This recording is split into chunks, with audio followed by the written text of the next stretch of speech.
Hello and welcome to the Hummingbird Podcast. I'm here with a very special guest, my mom. Hi, everyone. That's my mama. I love her.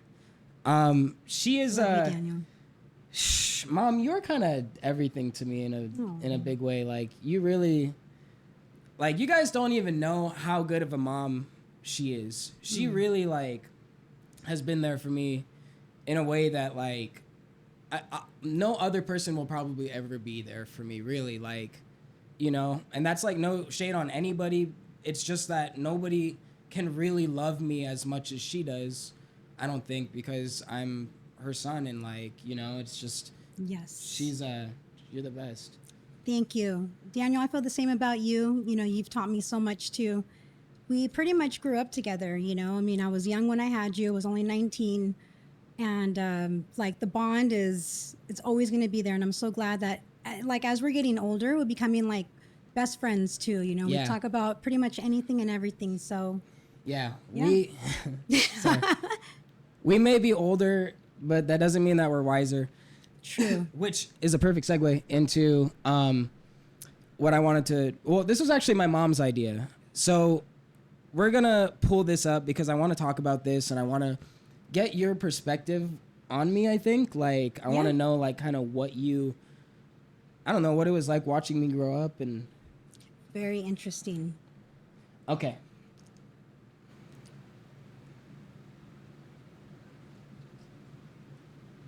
What are you gonna be when you grow up? I'm gonna take a shower all by myself. What are you gonna be? Are you gonna be a singer when you grow up? Yeah. What are you gonna do? I'm gonna have a dream. I play guitar. Like, I'm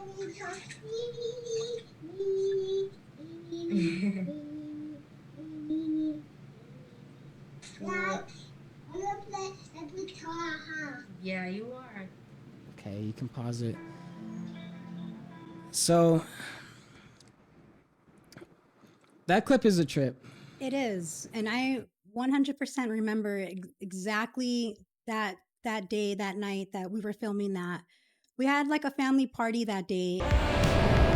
Yeah, so I remember that day, and I remember like just from like very, very young, Daniel I always saw it in him. Like 6 months, I remember he had these little rattles. One was like a little whale, and he would make like little music. And I was like, oh, okay, sounds pretty good. Like he was very coordinated. That's, I guess, how I can say it. And so as he got older, he didn't want like monster trucks. He didn't want, you know, like he wanted music stuff. And so I was like, all right, that's what we're going to do. Everything's music, little piano, little guitar, you know, and it was just those little like battery operated ones. But he would entertain us for hours and hours. We would have family functions and we would just be cracking up because it was like the cutest thing ever. And he would literally put on like sunglasses and start like jamming out. So I just knew it. Like he's born to be an entertainer.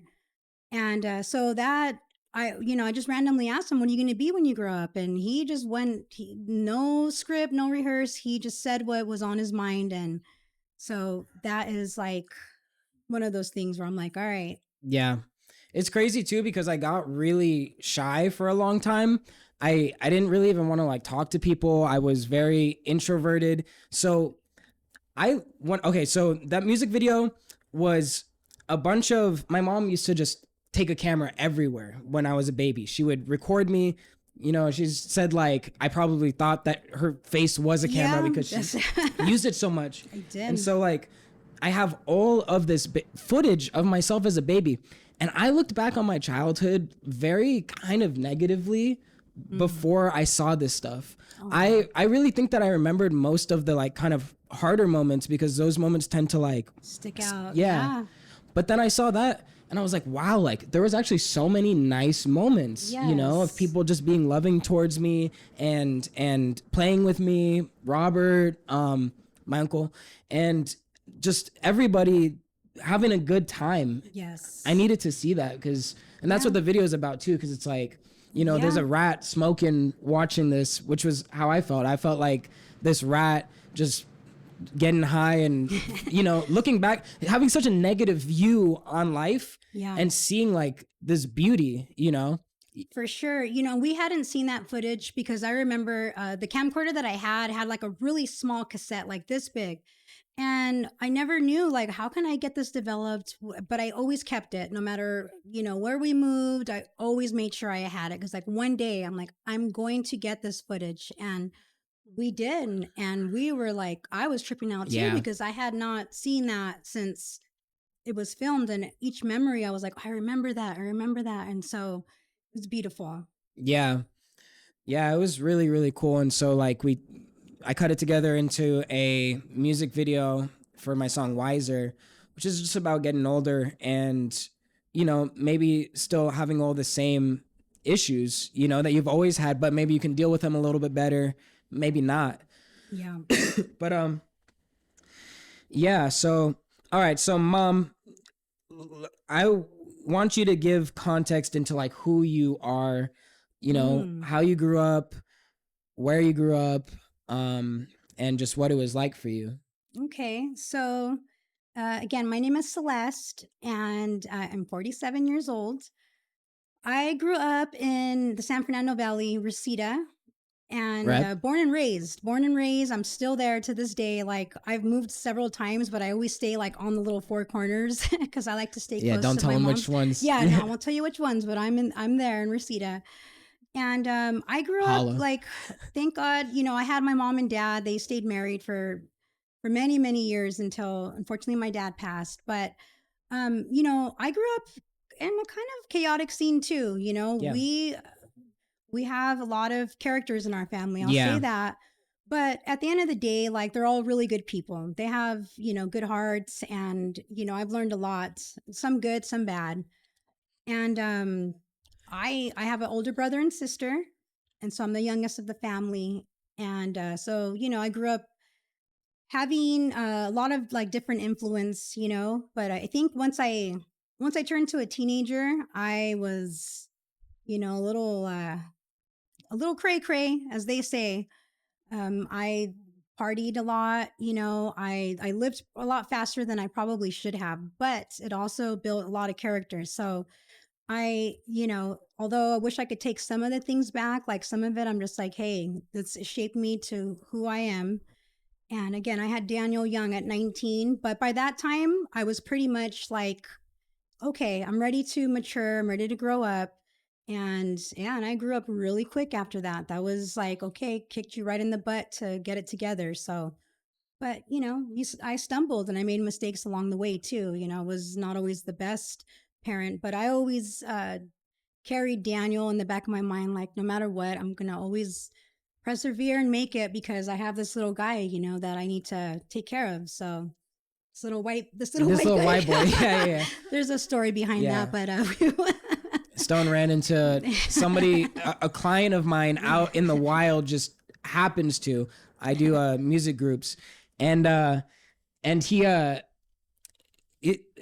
basically they had a very small interaction that turned into her saying like, oh yeah, I make music. And he's like, oh, I should put you on with my homie Dan, who's a producer, Dan Durant. And she's like, no fucking way. Like that's my boyfriend. And he's like, what? And it turns out to be a friend of mine. And you know, so we were just talking earlier about how there's always stuff going on in the background that you don't even know. Like things are building up, like something could happen tomorrow that you don't even know is on the way, and it could completely change your life, you know, for better or for worse. And that's like the crazy part about life, is like anything can happen. Oh, for sure. But you missed the part about why I said that. Oh yeah, that's my ADHD. Yeah, I got it too. We are the same person. But in the clip, the guy said, "Nah, a little white boy, different, Dan." And so we were cracking up because it was on film. It was just like he said, "Little white boy Dan," and she's like, "Yeah, little white boy Dan." And I'm here to debunk that theory, okay? Because he's half Salvadorian, and that's another thing. I'm Salvadorian, and so, you know, Daniel grew up with both sides for sure. Yeah. With my dad is Algonquin. He's Algonquin Indian.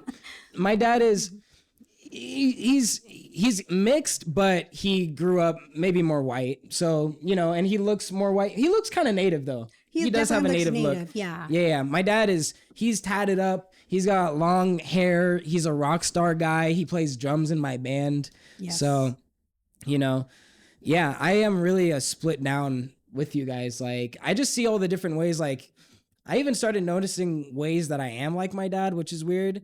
And then my mom and I are like twins when it comes to like the humor that we have. Yes. A lot of the social things that we believe. She's the reason that I love hummingbirds. She's the reason that this podcast is called the Hummingbird Podcast. Oh, I grew up with hummingbirds in the house all the time.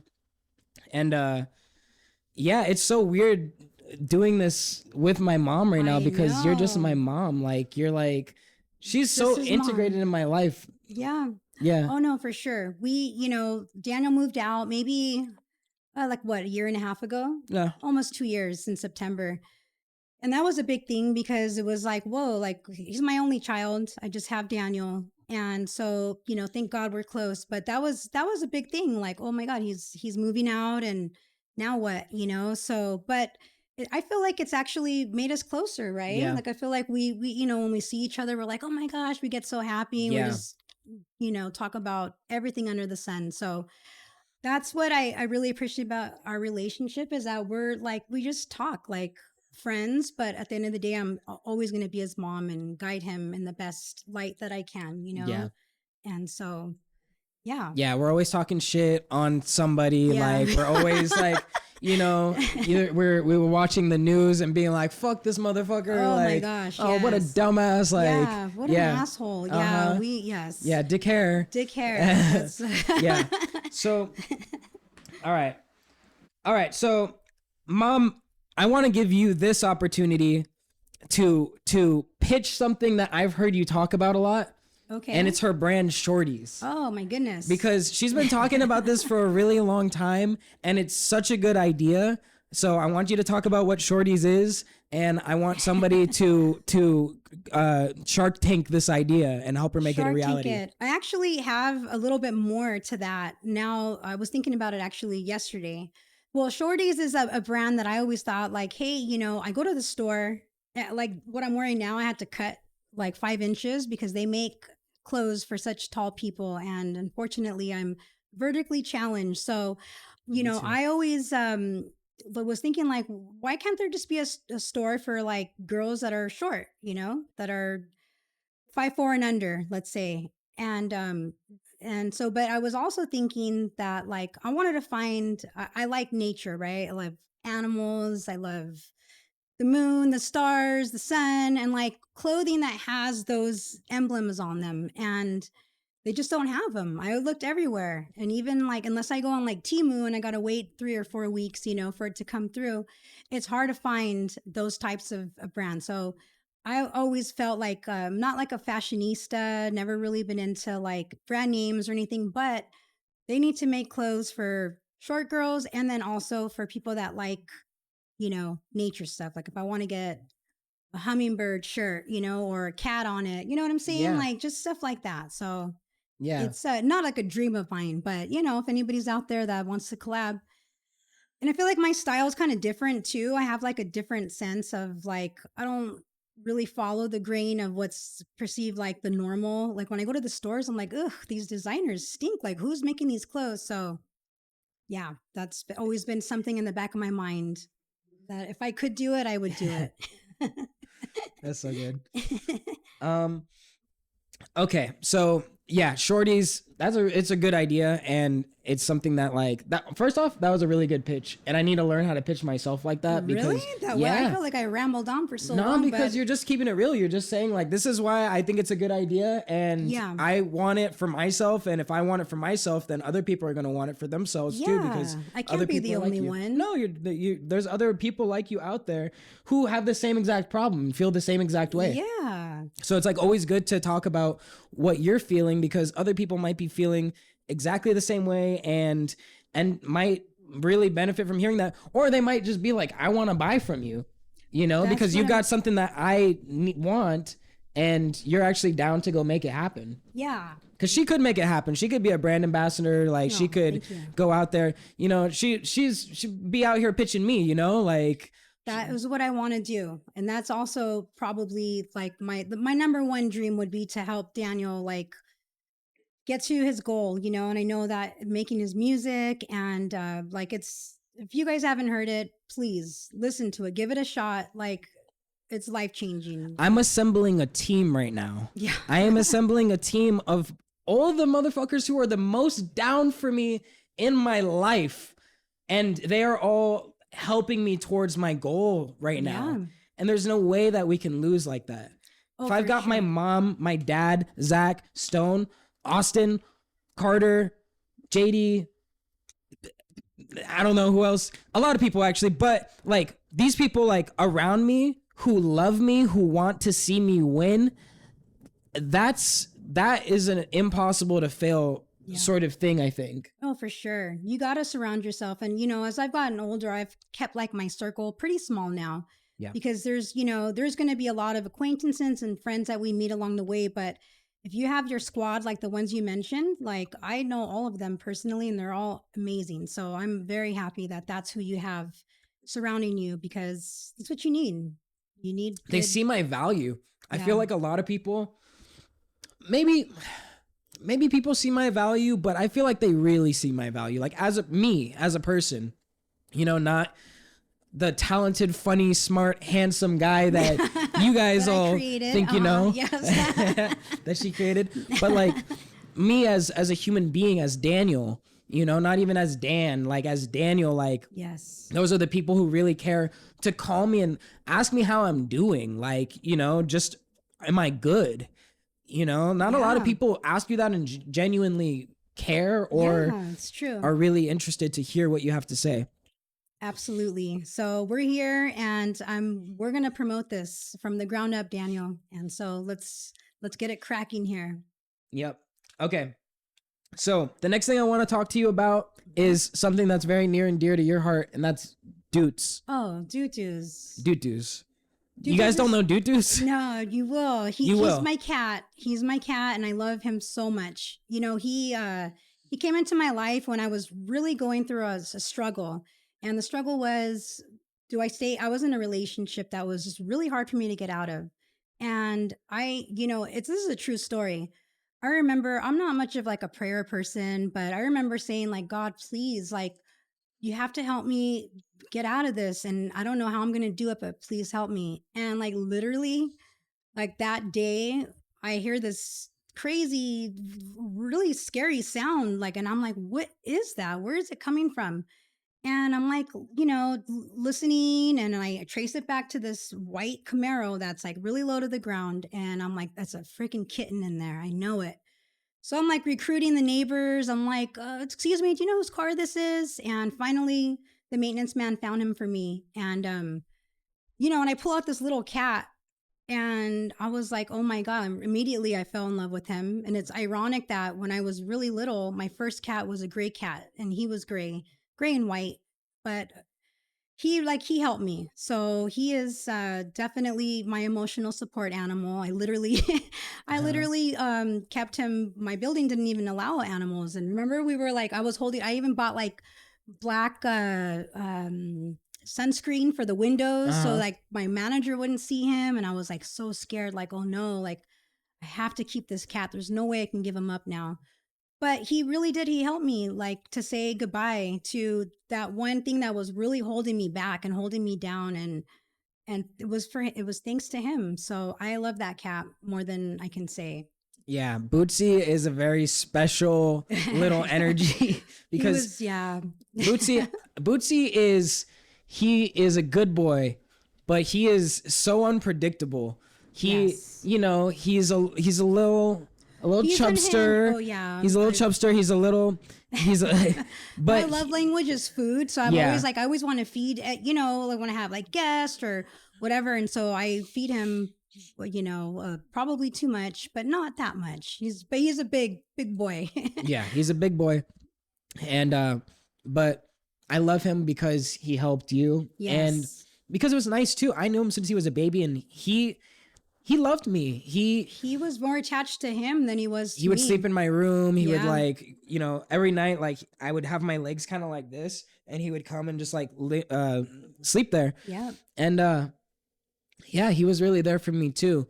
And it's weird because Bootsy is kind of weird with people, but he loved me. I think that I was just, I had a very Calming energy. calming energy, smooth touch, Yeah. like Oh, yeah. for sure. He loved me too, but he loved me to the point where he would like bite me and scratch me, and it would hurt my feelings because I'm like, oh my God, I love you so much, like, but maybe that's what it was. I was like really maybe a little too overbearing, with picking him up, and I learned my lesson after like 30 times of getting jacked up hard, but it didn't make me like say, oh, I can't keep this cat. I was like, no, like Yeah. I'm going to love you even more now. She's so- committed.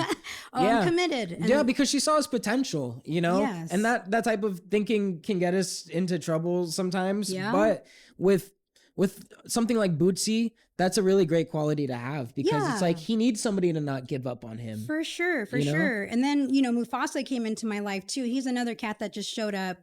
And he's very loved, like a little too, sometimes where I'm just like, okay, that's enough. Like he's wants all the attention. And I like Bootsy's temperament, even though he's a little unpredictable, but at the same time, like he's not too needy. So that's like the perfect setting for me.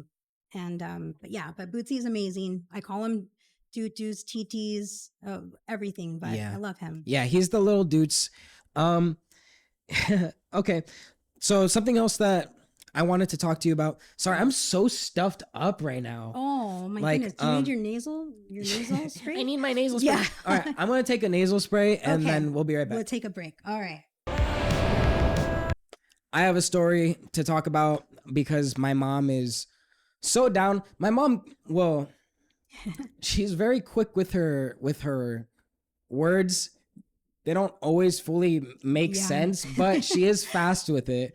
So there was this one time, because my mom and I are a little like, we'll break the rules a little bit. Like if we need to kind of break into somewhere to play some basketball, we're going to break into somewhere to play some basketball. And that's exactly what we were doing one day. We broke into a school to play My old basketball. school, by the yeah, way. her old school.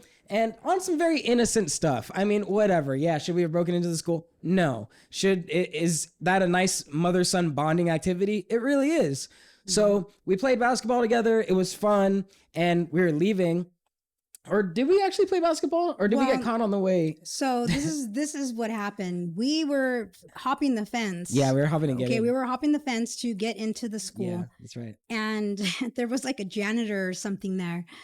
And he was like, hey, what are you guys doing? And then Yeah, my mom was like, I was just teaching my son how to hop a fence. that's a true And he just looked story. at us like what? I mean, these are life lessons. You Yeah, and gotta then we teach walked your away. kid- yeah, Because we you can walked really away. do some shit like that. You can Yeah. be getting caught breaking into a school, say, I'm teaching my son how to hop a fence, mind your business.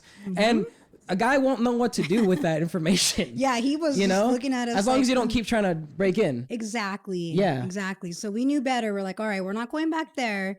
Yeah. But we found some other places to go shoot some hoops. And so, yeah, those were fun times. Yeah. Yeah. My mom was always doing stuff with me. Like she would take me to the movies a lot. We would have a lot of like backyard get-togethers with the family, and there'd be Yeah. food, and all the cousins would be there, and all the uncles and aunts, and everybody's getting fucked up, and there's some drama happening in one part of the house, Yeah. and people are crying together, but like really like lovingly in another part of the house. Yeah. And there's chaos, kids running around, everything, music being played because my uncle yeah. Tony played the keyboard, and so like I'd be in the room with Tony and we'd both be on the keyboard. He had an old ass organ in there that I would play. He would play the organ usually and I would play the piano, and sometimes we'd go on the other one, like, and there was always, everybody was so close. Everybody was just really Yeah. involved with each other the way that families should be. And I feel like that has kind of gone away in a large part. And I hear this for a lot of people. It's not just our family, and I don't know if it's the age of electronics and social media, Yeah. or because you feel like you get enough out of people Yeah. or something.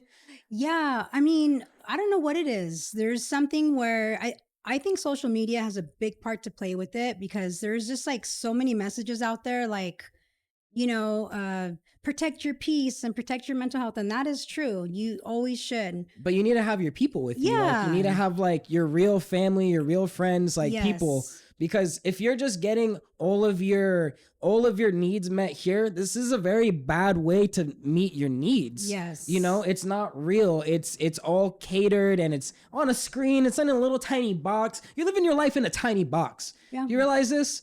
Like, so much of your consciousness is used on this tiny little box in front of you when you've got a whole giant world around you to look at. But, I feel like I can keep up with my cousins, and there's a good thing with that too. Like, you can keep up with people, kind of see what they're doing. You're really only seeing the stuff that they want you to see, so you're not really seeing them, but at least you get to see them and think about them a little bit. But sometimes that even makes you less likely to reach out to people. Like, if you feel like you see enough of them, it's like, oh, well, I pretty much know what's going on in, this person's life. Like, I don't really need to talk to them. Whereas sometimes that curiosity, like, well, is the thing that makes you want to go, like, I wonder what they're doing and find out things about them, or actually keep them integrated in like a circle in your life so to where you see them so that you can keep finding out what happens. Yeah. And you're going to get the real person like that. For sure. For sure. I mean, the way I grew up was very family oriented. There's been times where, people have upset me or whatever, but we've always like learned to forgive each other and we move on. So those are things that like, I know at the end of the day, if I'm ever in trouble or I need something, like I know they're going to always be there for me. So, and that's not the case for everybody, but like we have that. So I'm grateful that we at least grew up knowing like what that felt like. And, but yeah, as time goes on, it feels like it's less and less and, further and far in between that we all like get together and stuff. But, we love each other. Is the world really more fucked up than it was when you were growing up?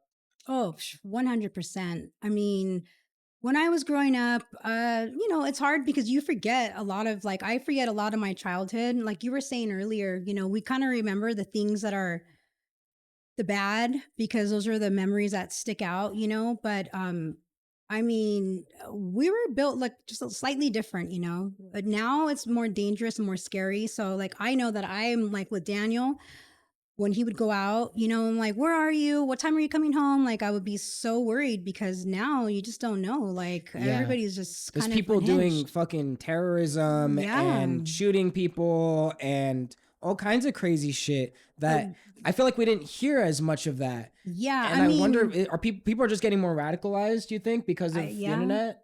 For sure. And just everything going on in the world. Like, everybody's like divided, we're slowly being divided.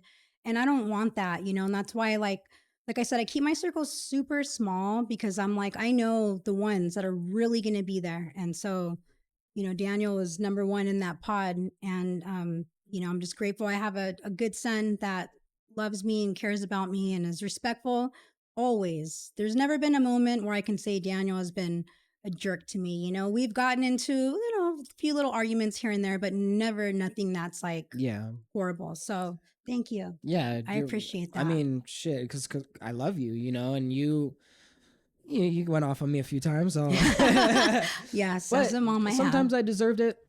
And, and there's been times where I've definitely said some off color, out of pocket stuff that happens with people that you love, but it's never been like a thing of hatred. Yeah. And if something important were to happen in that moment, that shit gets dropped immediately and we're handling it and we're number one again. Like, it doesn't even matter. All this shit is surface level when it comes to like the real stuff in life. So yeah. Absolutely. Yeah. And you've taught me that, and like that you've given me that, Thank you. I'm so lucky to get to have that. And y'all don't know. You guys don't even know, like, dude, like, she's the best. Like, she's the fucking best, bro. Like, thanks, I literally cannot like even say it enough. And if you guys, I wish that people could feel my experience sometimes so that they can know how deeply I feel about certain things. But I feel like me as a person, like who I am, and maybe not always feeling like I fit in. Like you always made me feel like I was exactly how I'm supposed to be. Thanks, babe. You never made me feel like I was supposed to be something else. Like you always supported me. I mean, I Like- feel like that's so important, you know, like because I know like back in the day, like let's just say you know, the 70s, 80s, like that there was an expectation. You need to be this, you need to be that, and you know, you need to go to school. And it was a lot easier back then, right? Like now you try to go to school for something and you end up in debt and you don't even get a job. So with Daniel, I let him figure it out, you know, and I was like, but I always knew the music thing was gonna that's what he was meant to do. And I would tell him, Daniel, keep pursuing it. I believe in you 1,000,000%. Like your stuff is that good.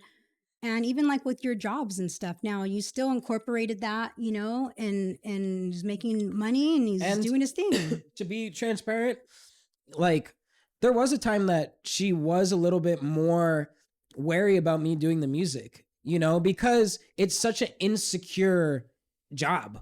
You know, there's not a lot of jobs that you can even find that are music other than like being an artist. And that's really hard. And if you haven't blown up from that, like you have to work a regular job or, you know, but I know that she didn't want to see me get left behind or like be in For a sure. I would always tell him, Daniel, have a plan B, you know? And I remember actually one of the little tiny tiffs that we got in, which is again, minimal, but I remember I said that one time and he was like, Mom, you don't believe I can make it? And I was like, no, that is not what I'm saying. You know, like I 1,000% know you can, but just like with anything in life, you always got to have a plan B because you never know, you know, you just never know. And look what he did. He went and got himself good gigs where he's making, you know, steady money and he's building his platform. So I'm so proud of him. I'm very proud of you. Thanks, Mom. Thanks. Yeah, I mean, this is really like, I want to say it for the people who were in the same position, but do it anyway. First off, I mean, you follow your dreams. That's the only thing that you can really do. Like if you're getting from anybody else that your dream is not realistic, it's not this or that, like follow your dream. You know, I went to a school that was the motto, never give up on a dream. That's right. They would say it all the time. Sorry, I am stuffed up. But they would always say at that school, never give up on a dream. And when you drill that into a kid's head enough times, like they'll really get crazy enough to think that they can do it. And that's what you need to be in order to make your dreams happen. You need to be crazy enough to make them happen. You need to be crazy enough to believe that you can do something amazing, and you need to have enough self-confidence to believe that you can do something amazing. I think that's what it boils down to. You got to believe in yourself and have that confidence that like, hey, this is, and like I said, Daniel's always been that good that I'm like, hell yeah, you're going to do this, Daniel. And his stuff is like. And if you don't have that confidence, just do it because you love it. Do something that you love all the time. You know, do it because you love it. I was in my room. I would make music for 6, 7, 8 hours at a time. Yeah. And I'm sure that her peers were always so happy about that, especially when I was, you know, it's fucking 2 a.m. He's a night owl and I'm like an early bird. So our schedules were. We lived in an apartment together and there was people above us. We've lived in apartments where there was people on all sides of us. Yep. And we would get noise complaints sometimes. As I got older, I fixed that. Yeah. But you know, but I loved it so much and I couldn't stop myself from doing it. I started working at 16 or 17. Yep. And while I was at work, I just could not wait to get home to fucking work on that song. Like Labyrinth, I remember just so distinctly, like I'd be at work just thinking about it. I'd be like, holy shit, like I've got this thing waiting for me at home. You need to get the fuck out of here so that I can go like work on this song right now. Was this when you were at the movie theater? That's when I was at the movie theater. I worked at a movie theater for 3 years. Pacific Winnetka 21. Yeah. Shout out all my Pacific Winnetka peeps. I had a lot of friends there actually. Yeah. There's a lot of people. Yeah.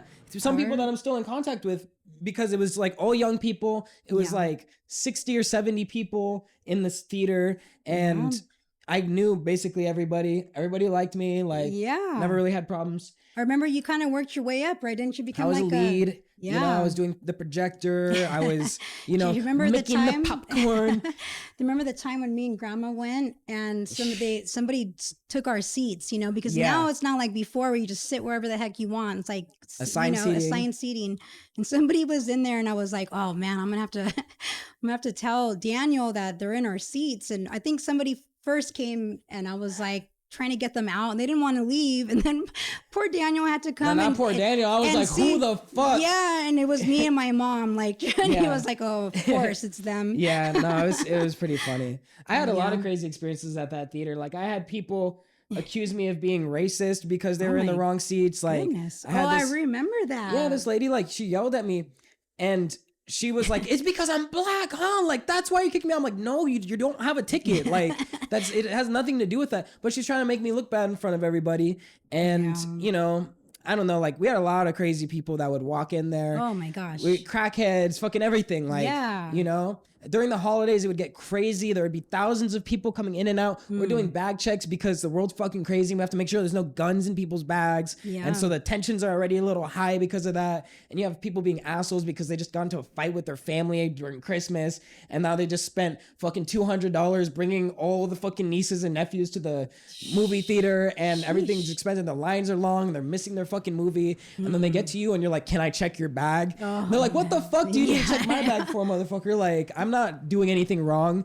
You get people like that and they would want to yell at you and use you as a punching bag a little bit because they're so miserable in their own lives that they see this person who is there and who's a real living, breathing human being and think that they can just sit there and talk shit on this person because they don't have to see them anymore. Yeah, that's not cool. I don't like that. You know, you got to treat people the way you want to be treated. And so where are they at? Let's go find them now. Let's go find them and stomp them, bro.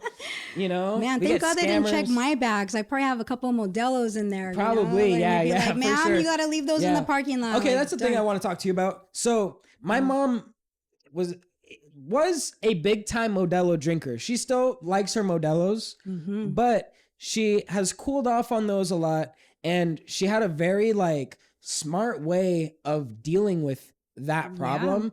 And it still helps her and like, it's cool. So you want to talk about it?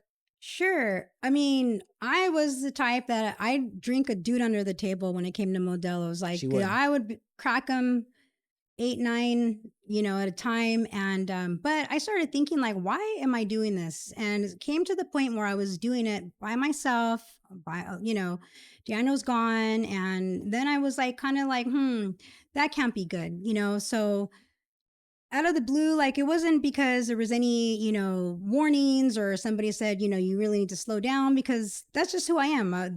That's how everybody knows me. You know, I'm there, I'm bringing my wagon, I'm bringing my Modelos and we're going to party. But I just like one day I'm like, oh, I'm going to just try to slow down, you know, let's just see if I can do it. Cause I honestly was kind of scared, like, I wonder if maybe I can't. But it was really all in my head. And so I got the idea.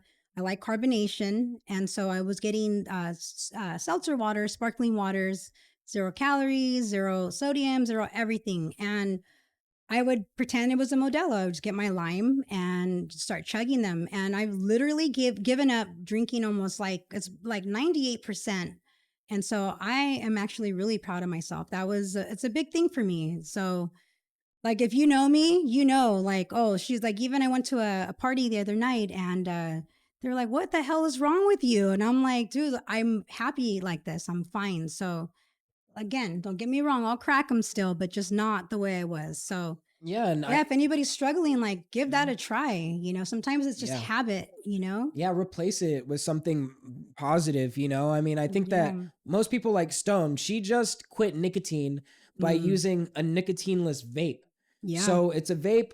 It tastes like a vape. It looks like a vape, but there's no nicotine in it. So you get the cessation of like the oral fixation thing, but you're not taking in the addictive chemical. And then eventually your body just starts kind of being like, what are we doing? Why are we breathing in air? Yeah. You know, shouldn't we just breathe air? You know, this air tastes kind of like perfume and like, you know. like some, like your mom's well, not your mom, but Yeah, back in grandma's the day, perfume. she used to give us this gum. It was called Trident, and that was like an old school gum. The old school people will know what that is. And she would give it to us from her purse, and it had like, we would come from the beach and have like sand in it, and it would taste like her perfume, Sand and Sable. Again, Wow. old school people will know that, but so that just jarred a memory for me too. A woman's purse is such a thing. Oh yeah, It's such an intimate like extension of a woman that men don't really have the same type of thing. But I carry like you a guys little are so fanny lucky. pack, but Yeah. I crossbody strap it because that's manlier. Yes. But and because you look kind of like a dork, like a dad, like with it. I wear fanny packs, by the way. Yeah. But but I've earned that degree because. But I just think about like, there's a whole thing about how like when a woman tells like her boyfriend to go get her purse or to go get something out of her purse, he'll just bring the whole thing over because it just feels a little weird.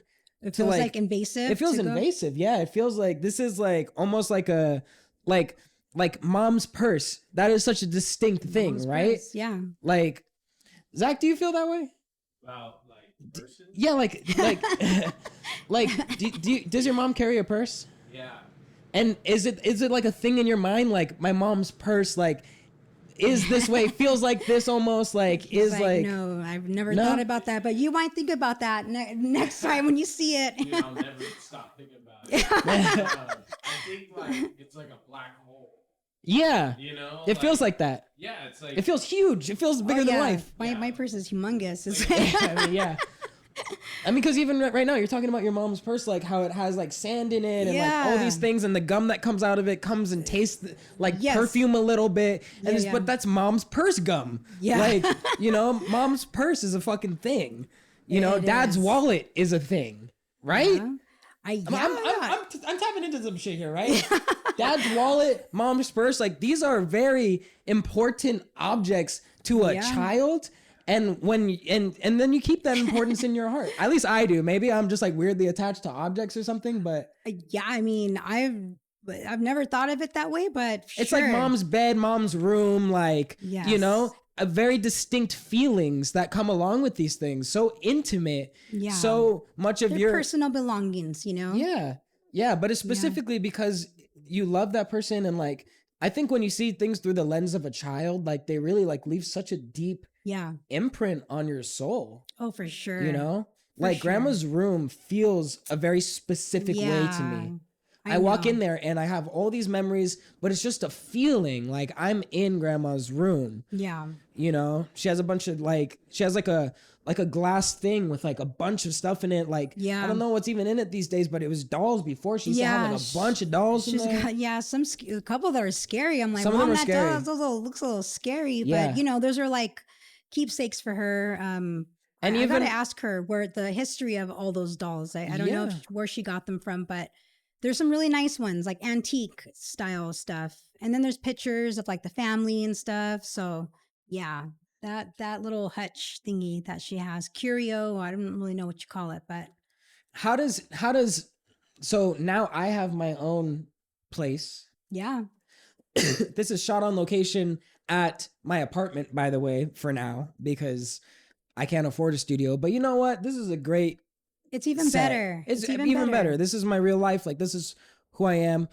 But and this is even kind of almost a scary question for me to ask. How does my place feel to you? Like, is it weird? No, it feels like my second little home when I come here. I don't feel weird. I'm proud of you. I'm like, okay, Daniel's doing it, Built something, yeah. So, 'cause I live here. This is 90% of my life in here. Oh, I know. I think about that too. Like how you were just, we're living separate lives but I've gotten used to it, I think. And I feel content because I know you're good and you're doing well. So like if I didn't know you were doing okay, then I feel a different way. But I feel like, okay, I come here, you got everything you need. Doing good enough.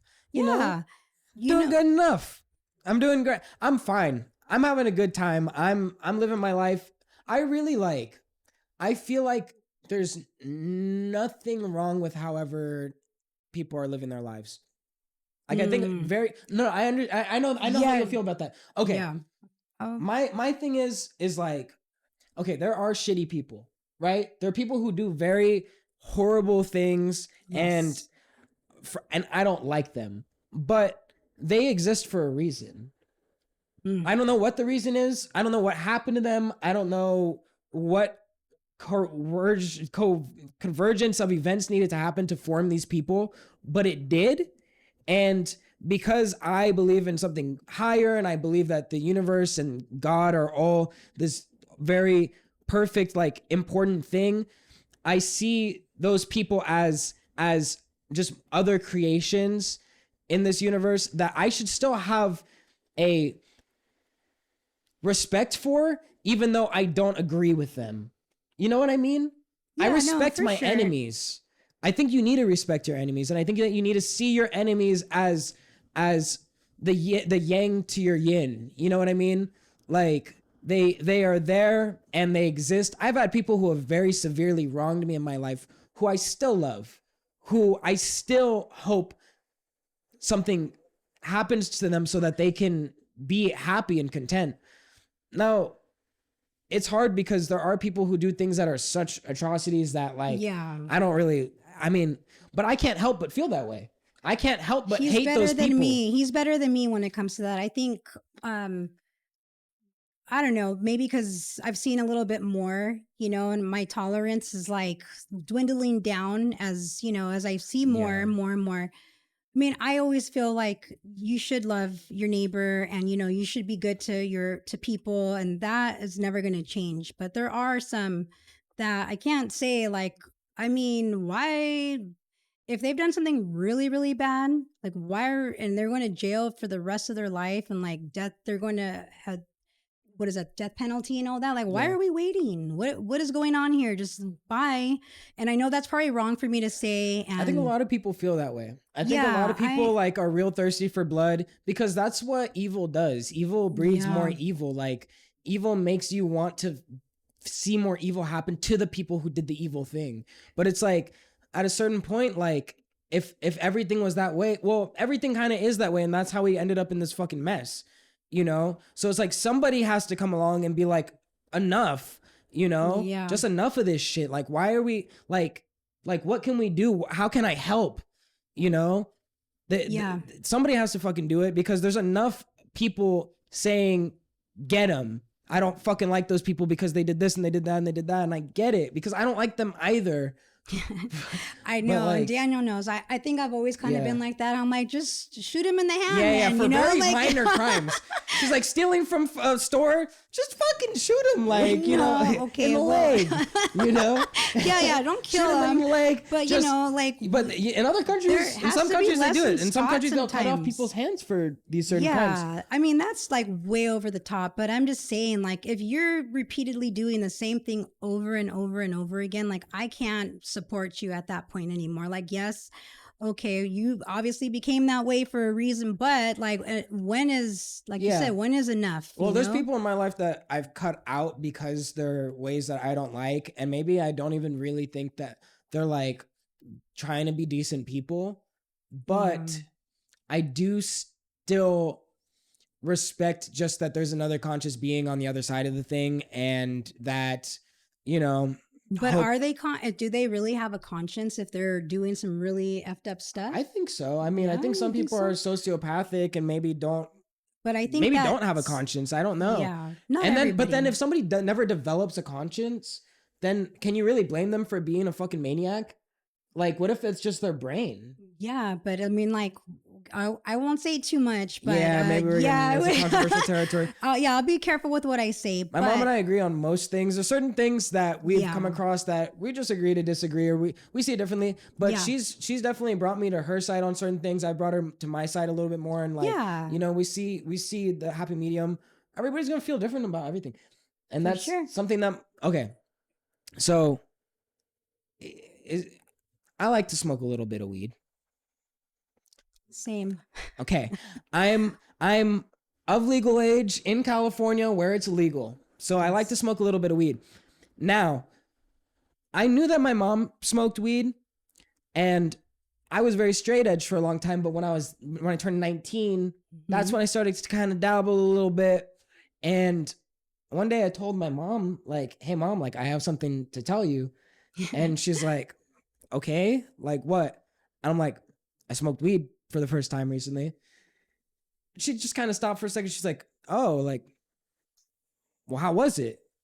I was like, it was pretty good. Like, I kind of liked it. That was your question. It wasn't what? Why did you smoke? Or like, oh my, you weren't mad at me. You were just interested. You're like, oh, how was it? You know, because a lot of people were doing that way younger than I was. Oh, for you know? sure. I started real late compared I started to really young, actually. So I was actually proud of Daniel because how old were you? Like, I was like 12 years old. yeah. I was young, and that was just, I grew up in the 90s. I was about a teenager, or, those in the 90s, early 90s. And that was just the thing. But we didn't have like dispensary shops or anything. Like we had to like call a guy like, hey, can I get a nickel sack or a dime sack? Like it was so, we were like broke back then too. So we would just get like the bare minimal, but that was like what we did.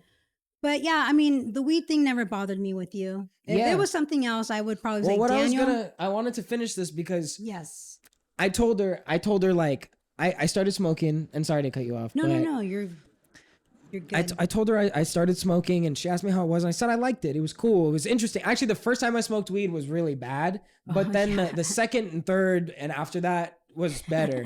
And then I was like, I see the value in this thing, because after the first time I smoked it, I was like, I'm never smoking this shit again. It made me so paranoid, freaked me out. But yeah, I started smoking. So I told you, and then that night you were like, well, I mean, actually, no, I think I told you, like, I have some weed, like, oh my gosh, would you want to smoke some? And you're like, oh man, Daniel, like, yeah, it put me in a really, like uncomfortable situation, because I'm like, well, he's going to be doing it anyways. And I'm not a big smoker. I'm really not. I'm not like a wake and bake kind of girl. I'm not smoking all day. Like if I do smoke, I want it to be like, put it to good use, like if I'm gardening. I wake and bake sometimes. I'm not going to lie. Like not all the time. I used to. I can't. I will get nothing done if I wake and bake, but I get a lot done. I'm more creative, but I do like 70% of a bunch of different things. Yeah, and usually exactly. I don't finish most of them. Yeah, that's the hard part. So like I make sure if I do, it's going to be because I need to get something accomplished. Like if I'm going to be, gardening, or like maybe going to the movies, like something like that, or at the beach, like just somewhere where I'm going to actually be able to enjoy it. So we smoked. Okay, so we smoked together, and let me tell you guys, this was a religious experience for me. Oh wow. The first time I smoked with my mom was literally like seeing God for the first time in a weird way. It was so crazy because like, my mom is such an important figure to me, but she was always she was mom. She was just mom. And when I smoked with her, I saw Celeste for the first time. Poor guy. He was like, damn, this is mom. Like, yeah. No, it was cool because you're just telling me all kinds of shit that I didn't know, because we're both in that headspace, and you're kind of seeing me as like, all right, this is kind of a guy too now. Like this is starting to become a man, like, yes, and so she just started telling me all this shit that I never knew. And I'm high and I'm with my mom, and I just, that moment, that time will always stick with me for the rest of my life. Like you might not even remember it that well, but like I really remember do. It struck me because it was, you were always mom. You're always mom to me. Yeah. And we kind of crossed into that like other territory, and like I'm not proud to say like, oh yeah, we smoked together, but I'm proud. at the same time, me and my mom smoked weed together. Smoke weed with your mom. Oh my gosh. I'm telling you, smoke weed with your mom. That will change the fucking game for you. I promise you. Not all moms smoke though. That's the thing. Make her. No, not make her. Convince her. I don't know. If you can, if it's a possibility, crimpets. Throw it out there. Say, hey, mom, you ever heard of CBD? Oh, CBD. You ever heard of CBD before? That doesn't get you high. Oh yeah, it's in marijuana, but it's not the part that gets you high. It's just the part that relaxes you. It's good for inflammation. Doctors recommend it to people. Yeah. Have a little bit of CBD with me. It's a little gummy. You love gummies. You love candy. Yeah. Like I said, we experienced that. Like, it's just like he said it was a different level of each other because, you know, we're like, oh shit. Like he was asking me so many questions that I was kind of like, but I was open and honest. And I've always tried to be like that with Daniel. I never tried to be anybody that I wasn't, you know, but at the same time, always gotta keep she's the telling mom me card. about all of her childhood stories where she's being a hoodlum and she's pulling pranks. My mom was a prankster. She Still am. She still is. Yeah. We would be, when I was a kid, we were prank calling people. We'd prank call businesses and shit and like just like talk shit, you know, or like you just put on a funny voice. Something that we do with my Uncle Robert is like we would pull up like you know those, what are they called, like the yellow pages, the white pages? No, like the soundboards. Oh, okay. You know what I'm talking about? Yeah. So like there was websites, this was back in the day. I don't even know if those things exist anymore, but like there was websites that you could go on and there's a bunch of buttons on this website with funny phrases in them. Like they'll have like Napoleon Dynamite, you know, freaking idiot, gosh, like, so we would call up places and we would just put the phone up to the speaker and like play those and like they would say something and they're like, hello, who's we're welcome to Domino's, like, can I get your name? And be like, my name is Napoleon Dynamite, idiot, or whatever, like, you know. My gosh. And we would prank the shit out of these people. And look, if you get a prank call, if you get a call and you're working at fucking Pizza Hut and Napoleon Dynamite's on the other end, we just made your day better, bro. If you get mad about that, that was a topic of conversation that day. Like, yo, some freaking idiot just called me. And exactly. You know, we're not mean about it. No, maybe sometimes we got a little mean. That was, I don't know. but I love a good prank. I'll just say that. That was. Yeah, we try not to be mean. We're generally decent people, but sometimes it's fun to just do little pranks on people. Whatever. I like to do it. The other day, I went up to people. I was old blue. And I went up to this couple that was walking by and I was like, hey, like, can you take a video of me real quick? And they're like, oh yeah. Like they grabbed the camera and they pointed at me. Was it of that? Oh, I just kind of stayed still for a while and they started getting uncomfortable and they're like, is he going to do something? Like they started talking to each other, you know? God. And then it was like, oh my God, like what, is he going to do something? Like she was telling him like, my son. Get in there. Yeah. And, oh, Zach. Okay, all right. I want to pull something up. Can you go on YouTube for me, please? And can you pull up, I need you to search something very specific into the search bar. I need you to type in Sammy, SAMMY, 4R, Miami, like Florida. Yeah, Sammy 4R Miami, and then I need you to put dance. Oh my goodness, yes. Okay, and we're gonna need to put this on the screen. Hold on, I want to make sure we get the right one. So, okay, so this clip is from an event at my school called Peace Day. I went to a school called Valley Alternative Magnet School. It no longer exists. It is now called Lake Balboa College Preparatory Magnet K through 12. It's a very prestigious name. Yes. But it was a school that was made in the 70s by a bunch of hippies, and we called our teachers by their first names, and there was 500 kids in the whole school. Yeah. I graduated with only 46 people in my class. Tiny little school. We didn't have a gym. We didn't have all the nice equipment that maybe other schools had, but we had some heart. And that school had a motto, never give up on a dream, which is what I was talking about earlier. And this clip is from Peace Day, which is a celebration of different cultures. Oh. It's a celebration of, they would have one room dedicated to each country. Not each country, but a bunch of different countries. Yeah, I remember that. And you would go to this classroom and you'd learn a little bit about this country, and you go to this classroom and learn about a little bit about this country. And it was very, very nice and unifying, actually. And so this performance is being done by Mike Soto on the keys. And I believe her name was Marcy, who's the lady in the turquoise skirt. I'm not sure who the student is with her. And okay, so Marcy was a teacher? she's a teacher. Oh, I didn't know that. I thought she was a student this whole time. No, she's a teacher. Her and him. And then there was a student on the drums. So she's like all rubbing on this. So I would like to play this video, and this is who I am. Yes. This is who I am as a person. Yes. So play this, Zach.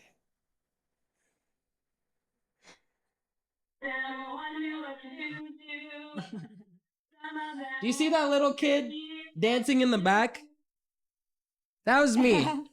Not one person was hollering until Daniel came onto the stage. Yeah. This whole video, it's very. And these ladies think like, wow, we must be killing it. They didn't know Daniel was behind them. Like. So I was always like, maybe attention starved. I don't know what it was, but I just wanted to entertain. People are losing their fucking minds. They're screaming. They're like clapping. And then a teacher comes and she kicks me off. She says, "Get out of here." And people are cheering for me. They're like, "Yeah, Dan." Or they didn't even know who I was. I was just some kid. They're like, yeah, this kid. They were booing when the teacher took them off. Yeah, they started booing the teacher. Yeah, the people performing must have been like, "What the fuck we do this time?" You know? So look, and because of all the commotion, I had all these kids from the elementary yard. They're all like, "What's going on?" And so let it keep playing. Let it keep playing just a little bit. Hopefully YouTube, I really hope you don't take this down because that's me. Look at me go. I come back for the fucking, what is it called at the concert when like the encore. I came back for the encore. And look, and then I thought a teacher put him up there. He says, let this kid on stage. This kid's got something. Put him on stage. I'm goofy as hell. I just watched Steven Tyler perform with Aerosmith like maybe that year, and I felt Steven's spirit inside of me. He got his dance moves from his dad. I'm just gonna say that. Yeah, I don't know what I was doing. I think I was trying to shuffle. I don't know what I was trying to do, but I didn't care. The Thriller is gonna about to, Yeah, hell yeah. I pulled out some Michael Jackson, and then this kid starts dancing with me. Yep.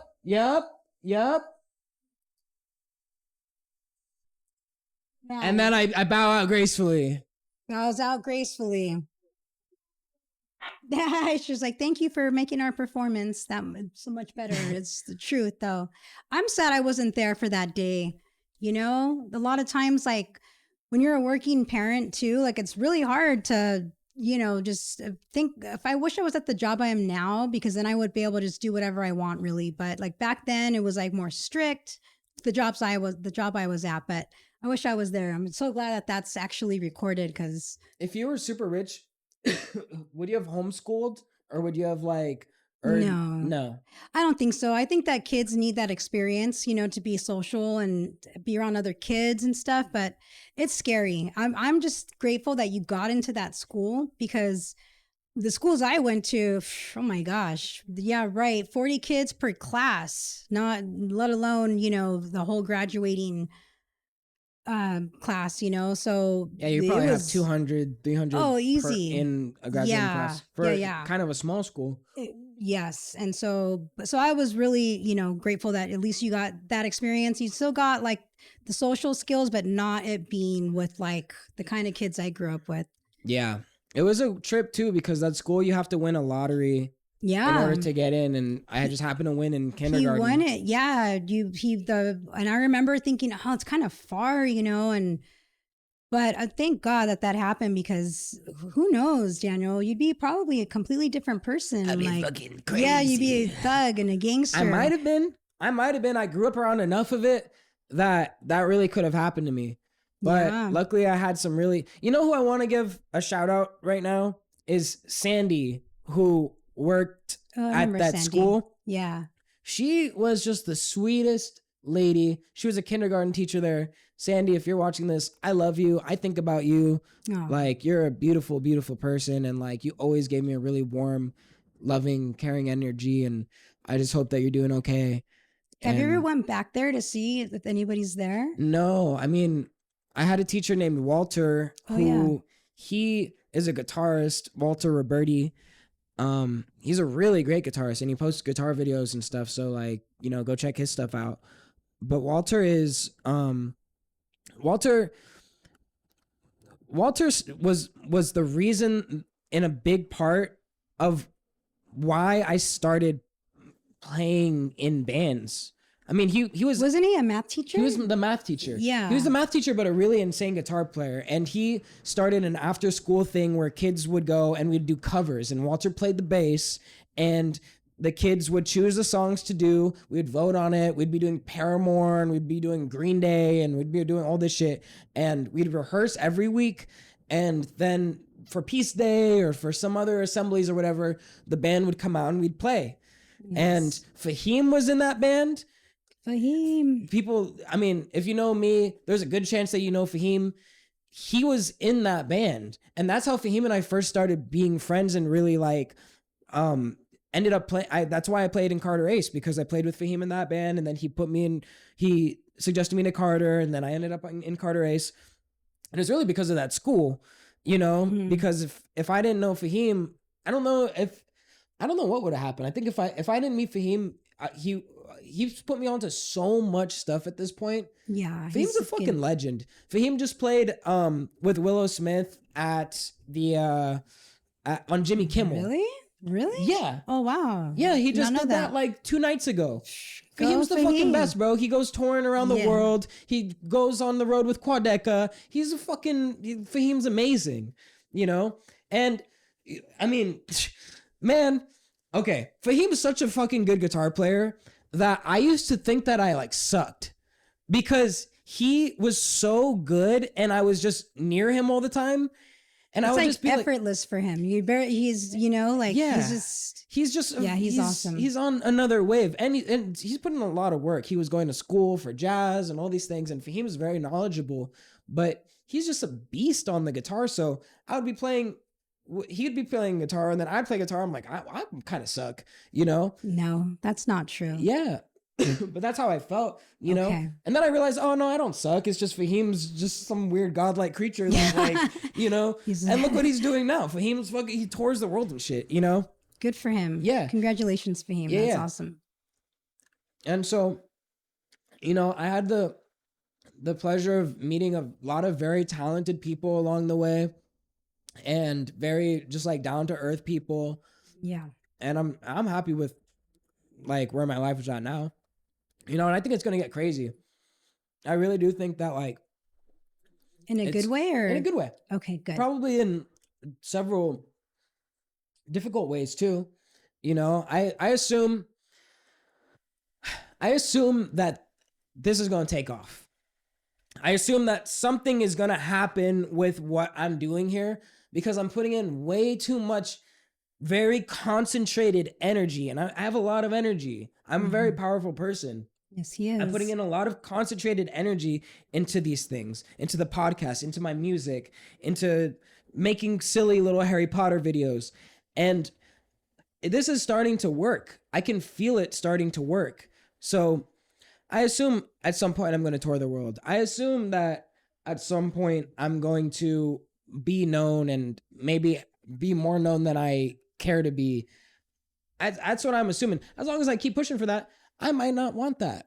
And maybe I will pull the brakes. I don't know. I don't really know what I'm going to do. But what I do know is that there's definitely, I want to push it further than we're at now. So I'm going to just keep pushing that. But yeah, see, I can't always maintain that energy. And so I'm figuring out the ways to do that more often and to hold it for longer periods of time, you know? And then the things that you can do to maintain your energy is work out, hydrate, honestly, take care of your body. Your body is like such an important vessel when it comes to your energy output. And then you have to be careful with what you're inputting too. If you're inputting a bunch of bullshit, your mind is going to be filled with bullshit and you're going to see the world through this bullshit lens. It gets polluted, polluted and foggy. Yeah, it does for me all the time, For me, it was the political shit. It was the... I mean, there's all kinds of shit on the internet that's horrible and evil, really. And, but you've got morbid curiosity or you're bored or whatever, you know, you're going to engage with that. But then you start to see the world through that lens, and you start to see the people you love through that lens. And you start to, I mean, how often do people get super scared to even want to go out and meet people? Because that's me now. You know what this woman does? Every night, I don't know if she still does it. What? Every night she falls asleep to murder documentaries. I still do. And I know a lot of women out there do that. Yes. I've heard that's just a thing, but it really are is. you fucking crazy? Like, are you gonna really every night listen to murder? But it's comforting to you, It's and so like I can't really knock soothing it. in a really weird way. It really is. But you know, but he would get like, "Mom, like you can't be listening to that." He would like turn be it in the off. other room, And I'm I like, can who hear turned it. off my murder mystery? Like I She play. cut his ears off. I and she even cut like his head subscribe off. to the YouTube subscription because I'm like, I don't want no commercials. I just need that to go straight through. I need to know about Dahmer. Yeah. No, but I don't really watch serial killer stuff. I watch like, you Snapped, know, like women who had so Yeah. much of her fucking piece of shit yeah, husband. you know, we just we had and she enough. finally just fucking. Yeah, and some of it's really scary. I mean, I actually am like, oh man, like I'll be listening sometimes, and I'm like, oh, that's terrible. It's horrible. My mom knows how to hide a body. True. You She want kno- me on your team if you some want shit her ever on- goes yeah. down, you know? But She studied extensively. yeah, no, but it's definitely not the best for my brain. But I feel the same way about my kids and like the music that they listen to because yeah, you know, they'll want to play songs in my groups. I work with 13 to 17-year-olds, and in my groups, they'll want to play me songs that are so inappropriate. I shut them down all the time. I tell them, look, I'm not a square. I am not gonna like, you know, be such a spaz, but if something starts making me uncomfortable, there's like a timer, and if that timer goes off, it's getting shut off. Like that's just what it is, and they respect it. They know because I'm not, you know, such a you know, stickler. But like, no, you know, they need like, some moral compass too. You because can't. they're listening to this fucking horrible shit. You know, it's all pill popping, fucking lean drinking, fucking wet ass pussy having, whatever the Yikes. fuck. And it's like, I get that for adults. And even then, should you really be putting that in? But man, Yeah. as an adult in a room with kids, it is so fucking gross to me that I'm like, guys, we can't play these songs. This is disgusting, and you shouldn't be listening to these songs. Yeah. You know? But I don't want to make them feel bad because some kids, that's the only music that they know. You know? They weren't exposed to Michael Jackson. Well, maybe not the best example, but they weren't exposed No to pun intended. Yeah. they weren't Oh my exposed to gosh. Stevie Wonder and all these artists that made really beautiful music. Yeah. You know? And Michael Jackson made beautiful music too. Obviously, Yeah. there's a lot of people that think that something happened. Who fucking knows? It could have, it couldn't have, we will never know. But my point is that the music of that era was more positive.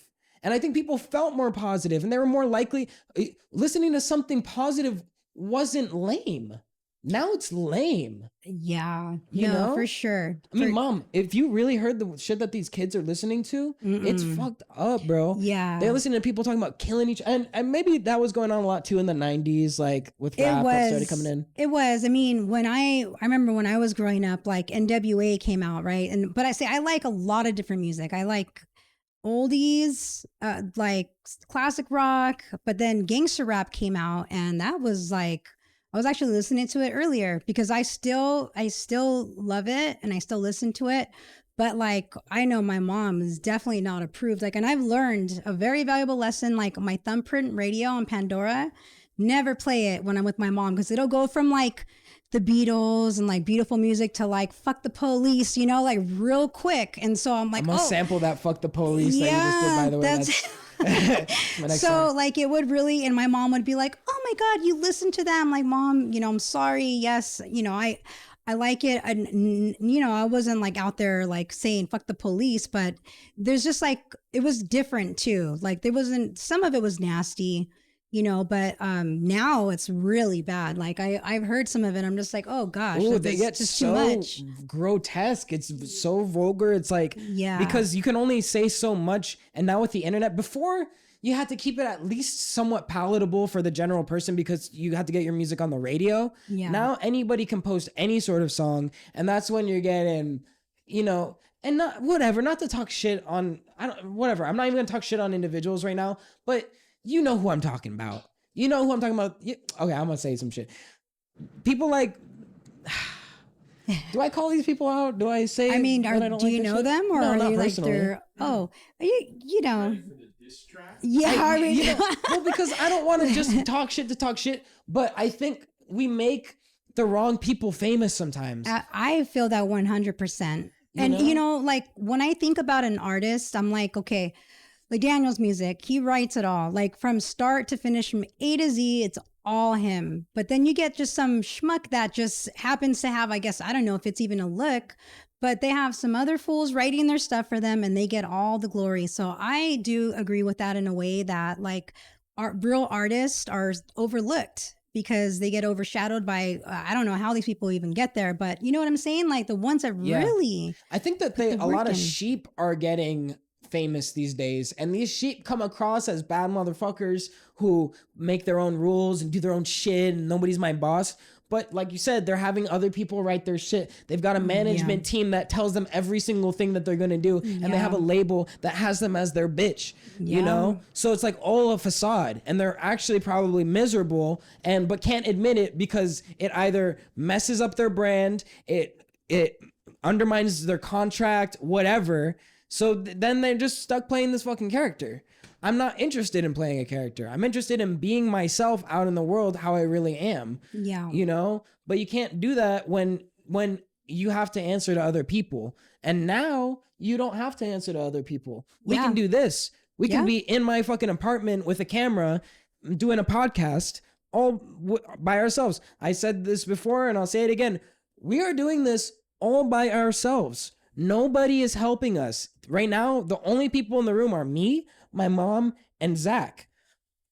We're doing this by ourselves. So if you would like to help us do this, please send us some money. Please send us some money. Some money. We need some money. Well, we've got most of what we need. I don't even care that much about the money. Share us. Can you just send us to somebody? Can you just share us so that we can get the word out there? Because something brilliant is happening here. For sure. Something high energy. Yeah. And that's why I'm like, I've always told Daniel, like, I really want to get in and I want to help too. Like, I'm a good salesperson. I know that I could go, you know, back in the day, it was like knocking on doors, you know, it was like different. But now we have, you know, the platform of the internet, and we just need you guys to listen to his music because it really is, it's life-changing. It's beautiful. Some of it's, you know, political, some of it's about heartbreak, some of it's just about real life shit. So, you know, like, I feel like we can all resonate. Like, even my mom, she's 78 years old and she loves his music. Even the kids, you know, my little niece and nephew, they love his music. And so it resonates with like everybody, not just one genre. Like, people will ask me, well, what kind of music is it? And I'm like, you know, it's really hard to describe. I don't have like, there's not a set. It's a little bit of everything. So yeah, and I have like so many favorites that I can't even name. There's so many. Yeah. But yeah, so I don't like the question of well, okay, first off, I actually do want to talk about something. This shirt that I'm wearing, my mom gave me this shirt. She just brought it here today. Yes. She's always finding me things and just being like, "Hey Daniel, look what I found. Like, do you want this?" This is like one of my favorite albums, if not my favorite album. Yeah. I listen to this this and Dark Side of the Moon. And then now maybe To Pimp a Butterfly, but not even, because I knew these other albums way before that. Like, these are albums really close to me. So she just happens to find this shirt today. Yeah. She brought it here for me to wear. So oh yeah, I'm grateful about that. That brings back memories. You know, Daniel being a little boy, as bumping around, you know, listening to all those songs. And so when I hear them too, it always brings me back to like him being in the back seat, or even once he got bigger in the front seat. And And yeah, so that album right there hits for me every time. I could put it on like from first song to the last, and I'm like, all right, or every single word, all of them. I'll sing it out loud if I have to. Yeah, but Linkin Park's definitely up there for one of my Like newer bands, like I don't really have like anyone new these days that I can say like, damn, I really like them. I'm like super old school with my stuff. You ever listen to but Billie Eilish? No, No? no. Oh, I gotta put you onto some Billie. Maybe you'd like her. My mom doesn't like female singers as much. I think that she's more of a male artist. I like female singers, but I'm like, again, I'm like super old school. So like if I'm listening to like bands that have like female singers, we're talking classic rock stuff, even like, hard. What about some TLC? Carpenters, TLC, yeah, TLC. I used to get down with them. They were the 90s for sure. Were you into the Spice Girls? No, they weren't your thing. No, that's a little too poppy for me. I'm Okay. you know my style. Were you into Britney? I like some Britney songs. Yeah. Okay. Yeah, Britney was cool. Okay. You like some. Who are some of the other girls from that? Like I know you used to like Evanescence. I loved Evanescence. I still do. I know that was not really my jam, but it's the style of music. I think if it's like my style, then I'll like it. But there's some that I'm like, So. What about some Christina Aguilera? She's got a couple good songs. She's got a good voice. I'll give her that. She can belt it out for sure. So we'll give her her proper dues. Yep, yeah. Yeah, but the stuff that you more so listen to, I mean, you listen to all kinds of different stuff. And that's what I think like really made my music taste eclectic, which is why I make these big mishmashes of different genres, because she would listen to NWA, and then she'd put on some Nate Dogg, and then she would put on Stevie Wonder, and then we'd be listening to Kanye together. Yeah. And we would be going into all these different things. When Pandora came around, Pandora was the shit. It really is. Yeah. It still is. If you go on like the playlists, it's really good. I've been listening to it a little bit more. I hate the commercials. I should probably budge and buy the premium, but no, they have some really good like one artist, boom. Even like some of my Thumbprint, sometimes it'll be oldies and then it'll go into the gangster side of things. And so All right. I have a question. Okay. Was I Yes. No, I'm just kidding. What did you notice about me growing up? Was I a difficult baby? Was I a difficult kid? What was it like? Dude, you were like from the time fresh out of the womb. Daniel, you were such a good little baby. Like really, you never really cried. Even like if you would get hurt, you were brave and you would just, maybe whimper a little bit after I smacked you around a few times. No, I'm just kidding.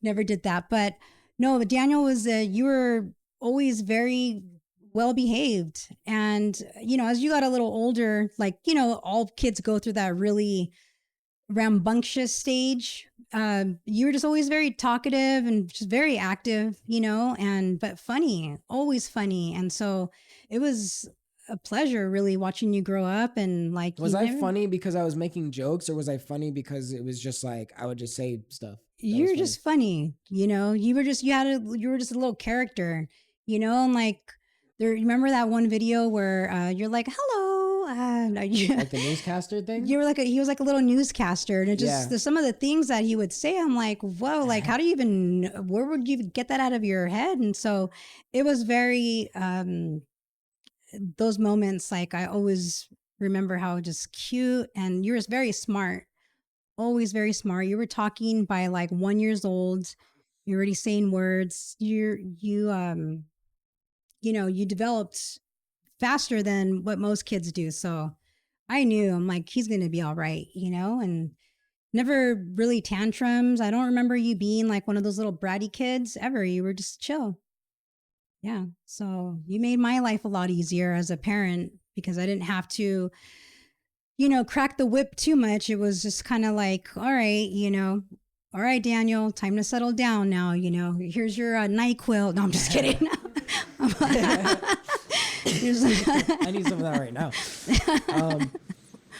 Yeah. Something that I think about somewhat often is how you told me that you realized when I knew that the word no for the first time. Oh, for sure. 6 months old. I remember it. And you were trying to like grab something. And I was like, Daniel, no. And he kind of like, he shook a little bit and And I was like, all right, he knows what that word means. So now if he doesn't, like, no, 6 months is so little, but Yeah. he knew. So I'm like, all right. So Okay, now, I have another question. yeah. What is it like for you to have seen me be born, seen me be a little non-talking little baby, Little blob of a little baby. blob of human being who started to slowly Yeah, it's, grow and hit milestones, and now to where I'm at now? What? it's crazy, like when I had Daniel, I was only 19. And so again, we basically grew up together, but seeing him go through those milestones, it's like it goes so fast. So when people say like enjoy it, it goes fast, like they're not lying. It really goes quick. Like the blink of an eye, he's 5, then he's 10, then he's 15, 20, now I'm going to be 28 this year.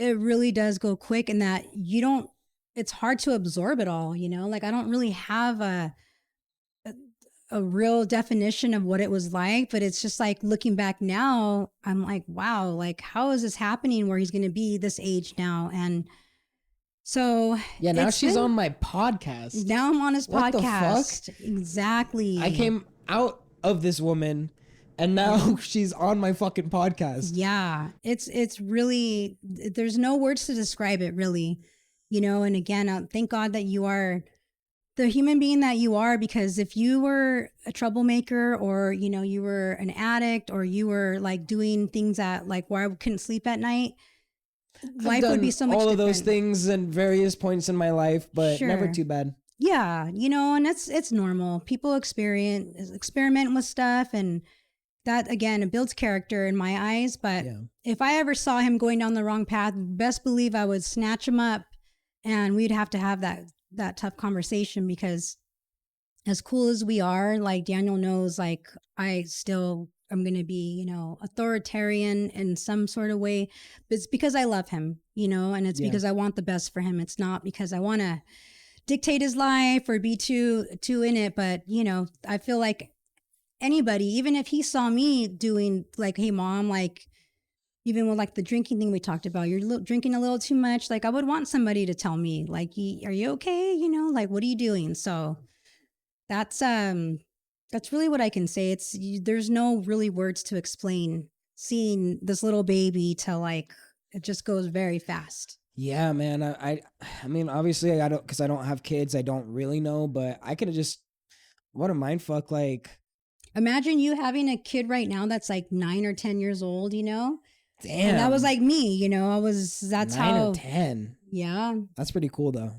Yeah, no, it is. It's very cool. But it's like you make a lot of bumps down the road. I mean, I know I, again, made, some mistakes and maybe wasn't 1000% there, but that's why like now I feel like I'm at an age where I've matured, where I'm like, you know what, I'm going to be there 1,000,000% no matter what. And so Daniel knows like some shit goes down, I'm on speed dial, and so, and I don't care what time it is. You call me and yeah, you best believe it's batty shot o'clock. Yeah. We're going to fuck them up, Yeah. Uh-huh. Yeah, for sure. So those are things that I think as you get older, you start prioritizing the most important things. And Daniel's always been number one priority though. So that won't ever change. It's even more so now though, I think. No. And you know what? I'm gonna trip us out. Hey, we're gonna watch this in a handful of years, maybe even a really long time from now. Oh my goodness. Who knows? Who knows? Our future selves might be watching right now. So like, you guys know what happened. We don't know what's gonna happen. We have no idea what's next. Yeah. Today, should we date it? Yeah, sure. All right. What's the date today? It's I took my watch off. It's July 19th, 2026. It's a very hot day in the San Fernando Valley. Oh my gosh, terrible. 0 It's a out of 5 Sunday. stars. Yes, it is a Sunday. I was at church earlier. I am living in this 1-bedroom apartment with Stone and my 2 cats.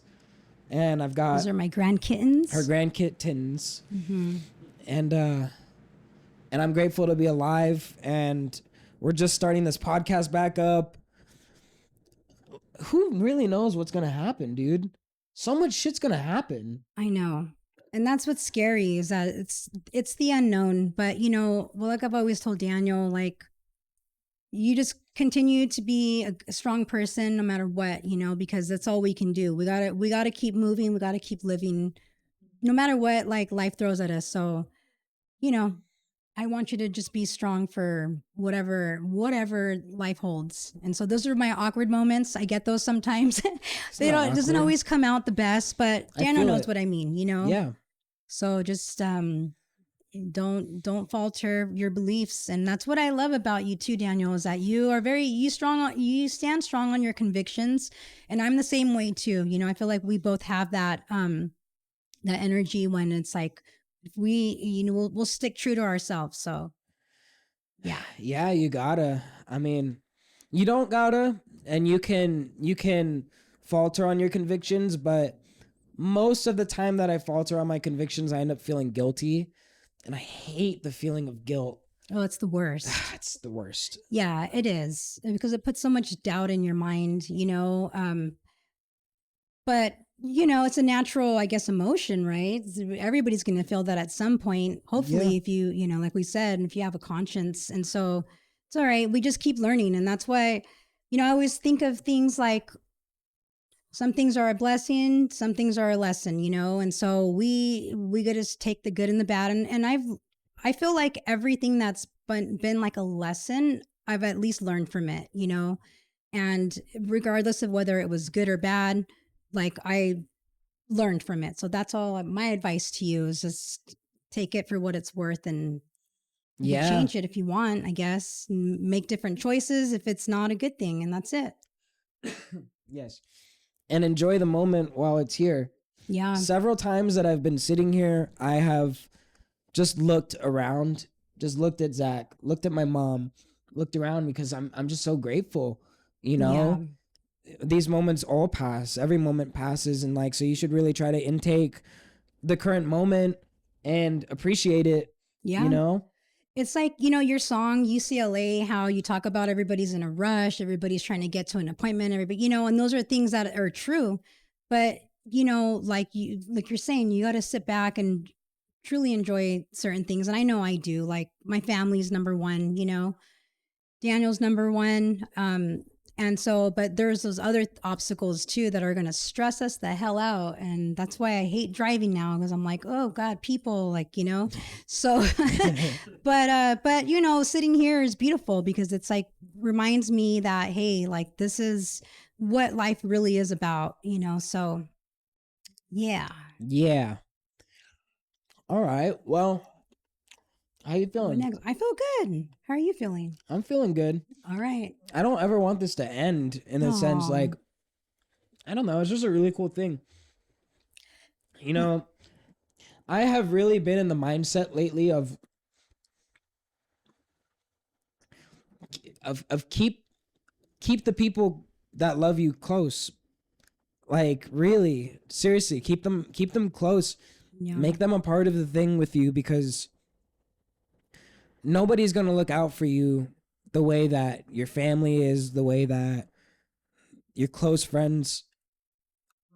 Yeah. We're fortunate to have that. Some people don't have that. Some people don't have that family structure or foundation. And so that's why I'm saying, like, you have that, treasure it, because these, I worry about, my mom, and I won't even get into that because I always get very emotional, but like, we just don't know. So there's going to be disagreements. Sometimes we're not going to, always be incorporated in each other's lives. But I know at the end of the day, like, Daniel and I will always come full circle, like, where we're going to be there for each other. So that's, if not on beautiful. This plane, on the next one, and next one, like, this is my mom.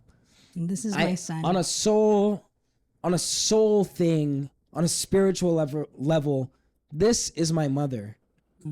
Like, that's you, man. That's you in every iteration of this shit, I think. Like, you're my mom.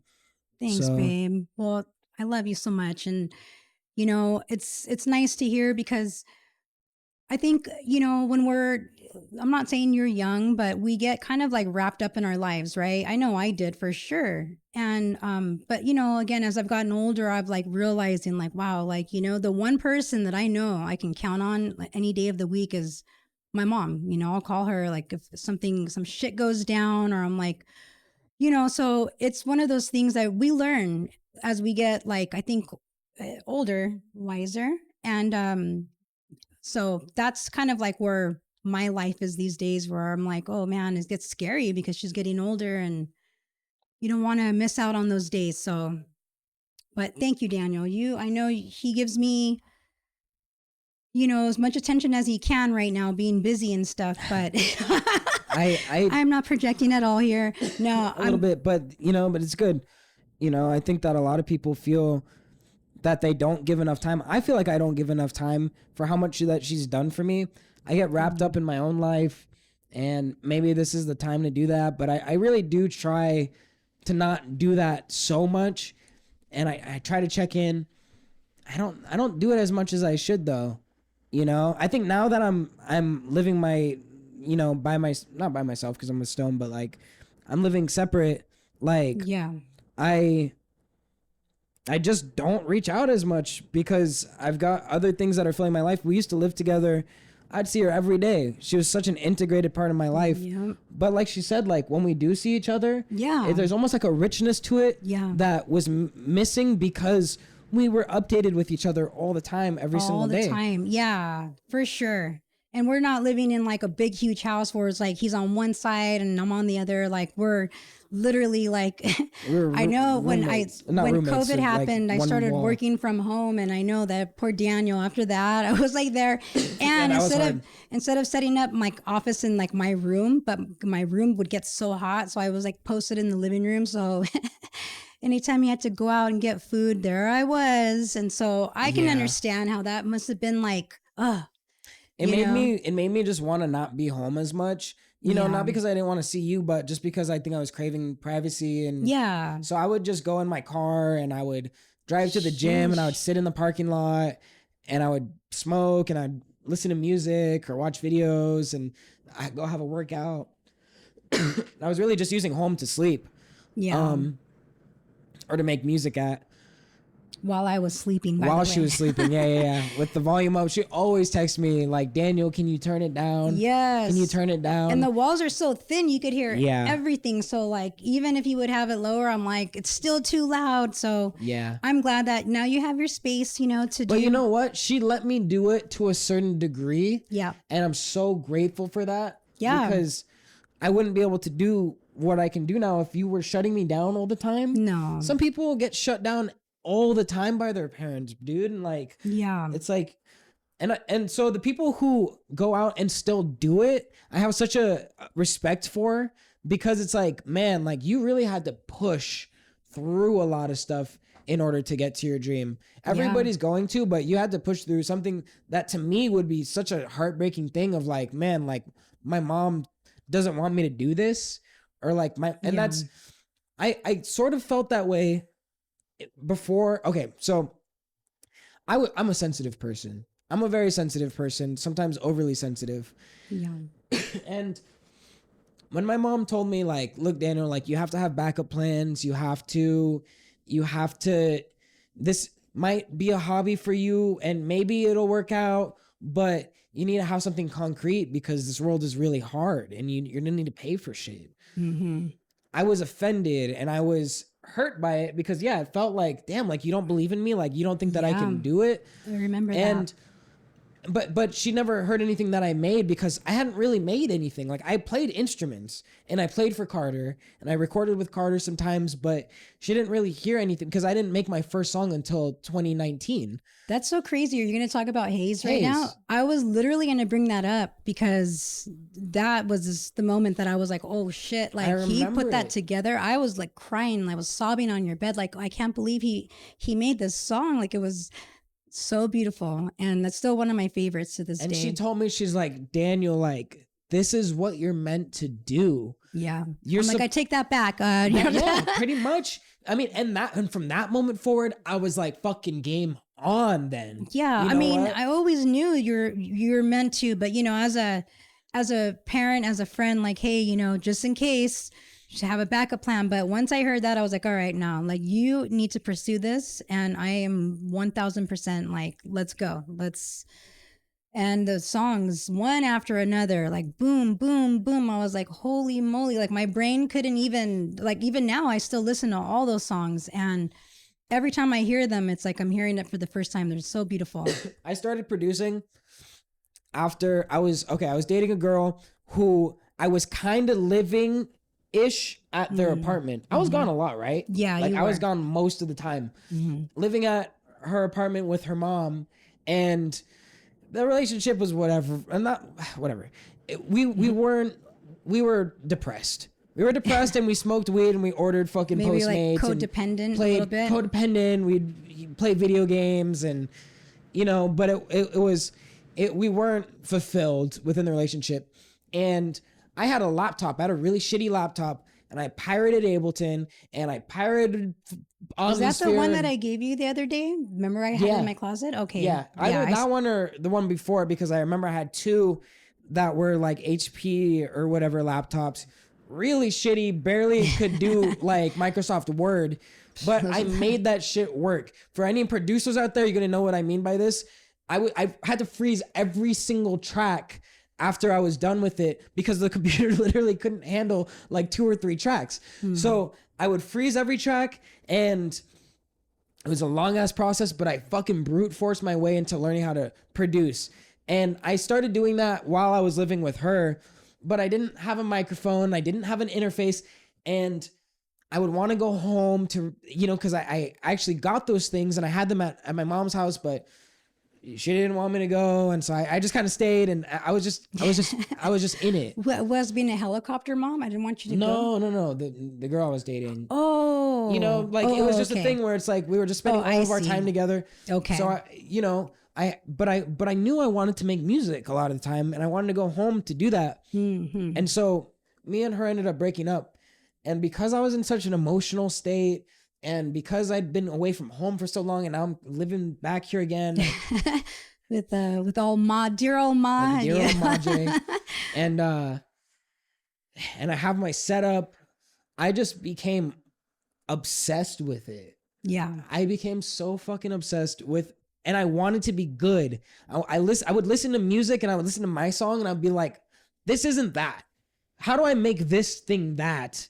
And what do I need to do? And I was researching shit, and I was losing my fucking mind. I would lose my shit over mixes. I would be so upset. If I couldn't get the mix to sound the way that I wanted it to sound, I would want to fucking cry. Because and to me, the first take always sounded the best. I was like, Daniel, just leave it. Don't do nothing I'd to be like, it. no. Yeah, and I'm like, bro, Daniel, like, please, like, just it sounds great. It's and not my vision, you know? Yeah. Like, and that would drive me fucking crazy. Like, why can't I make this sound the way that I want it to sound? And I did that for long enough. Yeah. I did that for, I might have put my 10,000 hours in. I don't know if I put my, you know what, do you know that they say that? They say that in order to master something, you need to put in 10,000 hours into it. I never heard Anything that. that you want to master, 10,000 hours. I might have fucking put my 10,000 hours in with producing because I'm really good at that shit now. He's amazing Anything with it. that I want, I can fucking make happen on a DAW pretty much. You know, there's still a lot for me to learn, but I am very proficient at this shit because I just brute forced my way in. You are living in a time that you can learn anything online. You don't need the teacher, bro. Like the teacher, you can teach you need the person to make the video. And so video creators are very important. But for any person trying to learn some shit, go on YouTube. That's how I learned. I looked up tabs. That's how I learned how to play guitar. I learned how to produce by watching shit or just tinker with shit. Go fucking pirate Ableton and then buy it when you make enough money off of it. That's what I did. Not legally. I'm just kidding. That's a joke. I didn't do that. Yeah. You know, legal disclaimer. I definitely did not pirate that program. No, you did not. Not under my roof anyways. Not under her roof. Never. But if you're a kid and you're a teenager and you don't know what you want to do, but you love fucking making music, and you know that your homie, he records sometimes and you think his shit's dope, and you know, maybe you were in the studio one time, you thought it was sick, go fucking get it. You've got this. You've got BandLab, bro. I didn't even have BandLab. BandLab is an app on the phone that's a fucking Wow. that kids are making hits on. I know. You can make a fucking hit off of BandLab. Is that like AI? No, it's just a program that, like how I make music on Ableton. Okay. It's one on the phone, and people record their voice, and there's samples and stuff that you can build songs. It doesn't have as much functionality as what I'm doing, but it is a way to get into it. Yeah. I mean, I would assume it's not easy to put a whole song together. You know, I mean, I could hear the melodies, I can hear everything, but for me to try to splice it all together, it'd probably sound like, who knows? But and I believe the that way anybody, your brain works, it's like almost like reading. That's why I've always asked you, like, how do you put that together? Do you just like see it in your brain and then you just put it out there, or what? Is that what you just do? Or well, you know, it's more of a feeling thing. Like I'll be listening to it and something doesn't feel right to me, and I've sat with the like the art form of producing for long enough that now I know what doesn't feel right to me. When I first started producing, I would just be like, I don't like this. Something about this I don't like, and I don't even know what it is, but it just doesn't give me the feeling that I want to feel. And then I learned, oh, well, what I don't like about it is that it's like almost too like bulbous and too round over here. And I need to make this a little bit sharper because like the snare is just kind of taking up so much fucking room in the mix. Musician talk, I guess. This is very specific what I'm getting, but my point is that the more time that you spend doing something, then you start to learn what you don't like, and then you develop a taste. Yeah. You know? Well, I know like your stuff's very like harmonic. It's very full. There's a lot of like sounds and like all kinds of different like brain trips. Why are you doing No, I just think it's adorable. Thank you. I'm being a mom over here. Sorry. Yeah, I make some trippy shit, you know? Yeah. She gave me a trippy ass brain.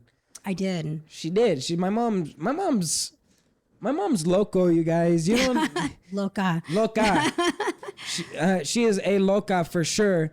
You know, but I don't know, crazy beautiful. Like, thank you, babe. Inside and out, she's a beautiful person. Thank you. You know, but I don't know. I'm just trying to put kids on because, like, I know that there's somebody who is gonna hear this who is maybe not following their dreams as much as they want to be. They see other people living their dreams and they're jealous. Jealousy is not a good thing to feel, but it is a helpful emotion to understand yourself. You should understand when you feel jealousy that it's not about the person that you feel jealous of, it's about you. And then you find out what you want to fix about yourself, you know? And so there's been a lot of people that I've been around who are more successful than me, who are better instrument players than me, who are better looking than me. And maybe I feel a little bit of jealousy. Impossible. On all three of those. I am the best. And sometimes I do feel jealous. I feel jealous pretty often, but really? Yeah. I did not know that. Yeah, but I am self-aware enough to realize that is a very low level emotion because it just points to other shit. You know? But sometimes I do feel jealous of people, but at times it's been a motivator too. Yeah. You know, where it's like, damn, like, how's this person doing this thing that I want to do? You know? And instead of making it, well, fuck that guy, make it, how do I do that? You know? You can do that. Anybody can do that. Our brains are so powerful. You can learn anything. You just spend the time with it and you learn it. 10,000 hours. 10,000 hours, bro. That's how long this podcast is probably going to go. What are we at right now? Probably an hour and a half. Okay. Oh, we're there already? I guess wow, so. That did go fast. Yeah. All right. Are there any more questions on your little handy dandy? My tabby. Your little tabby? Let's see. We got shorties. Talked about Reseda a little bit. Dutes. Hopping a fence. We won't talk about that.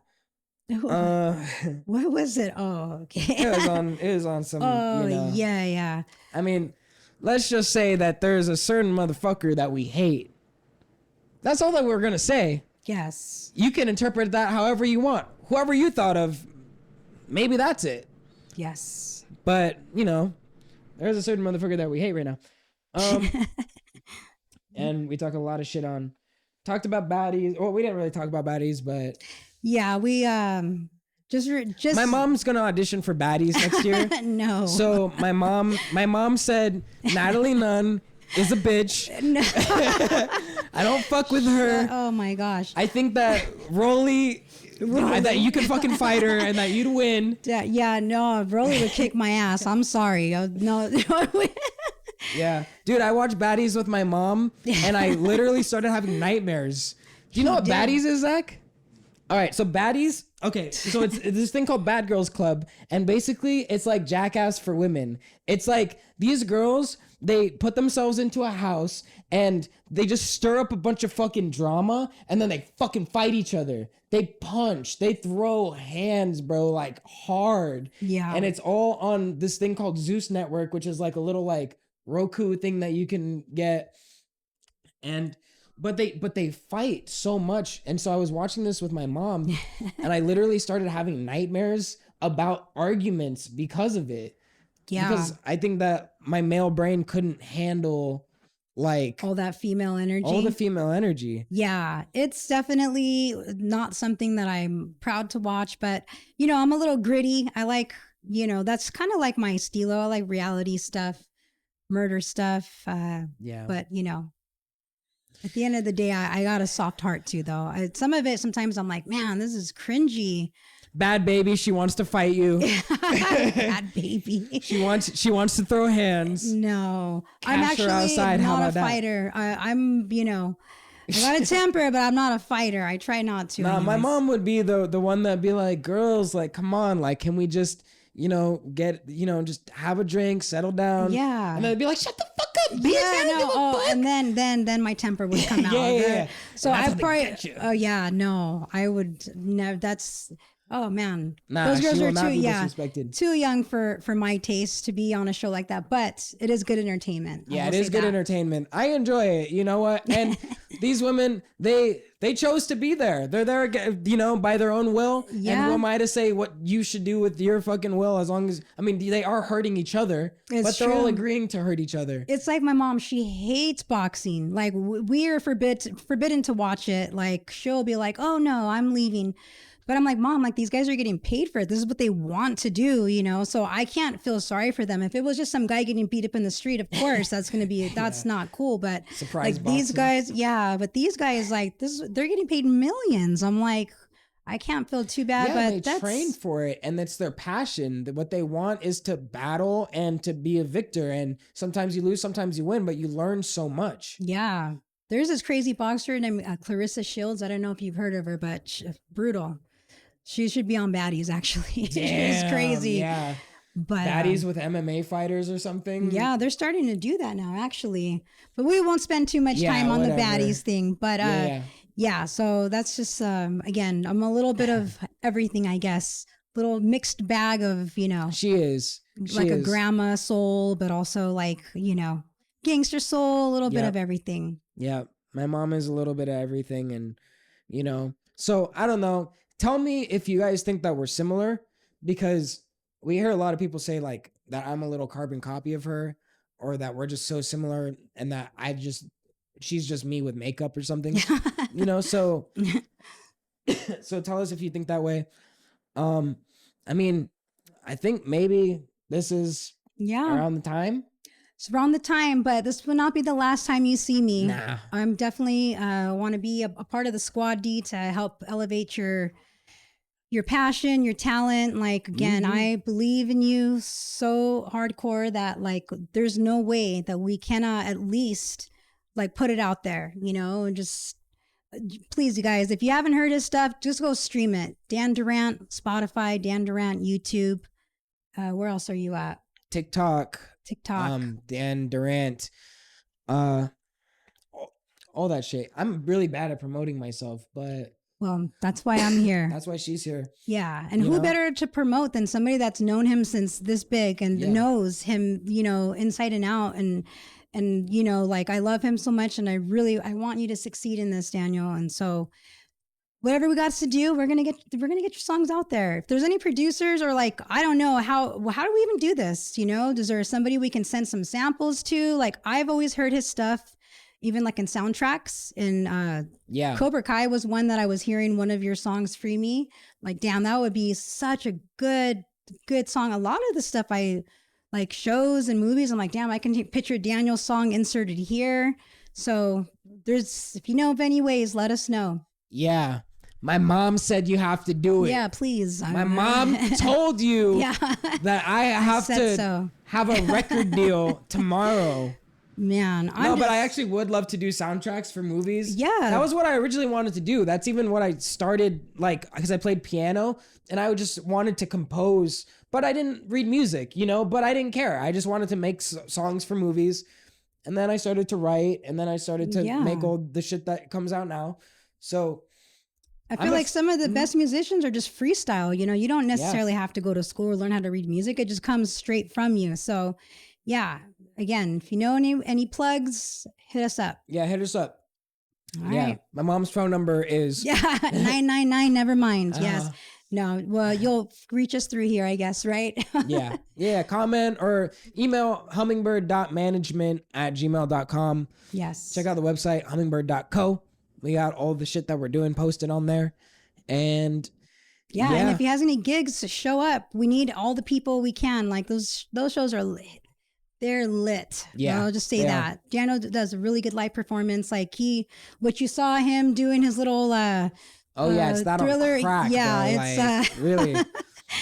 We go hard. And my dad plays drums for me now. Yes. Which is crazy. Yeah, that's awesome. I love that. Do you see what I am doing here? Do you fucking see what I'm doing here, dude? And that wasn't even on purpose. That was kind of like did one of your drummers? Yeah, my drummer couldn't make it, and then I had my dad play with me, and it was such a cool thing that I was like, man, I really want to keep doing this with my dad. Like, that's great. You know, because who the fuck makes decisions like that? And that is like, God told me to do that. Yeah. God was like, do this, and things will start to open up for you. Immediately, we went on a tour. We are writing amazing songs. Like, you know, trust your gut. Do some wholesome stuff. Do something wholesome. Yeah. This is so wholesome. I'm having a great time. Yes. You know? It's fulfilling. Having a great time. A great time. Because we're wholesome. We're just being cute. Yeah, that's his dad's sense of humor right there. Yeah. But yeah, it was nice to meet you all. And like I said, this won't be the last time you see my face. All right. All right, guys. Bye, mama. Bye, baby. I love you. Love you too. I'll see you in 2 seconds. Okay. All right. All right. Okay. Bye. Bye.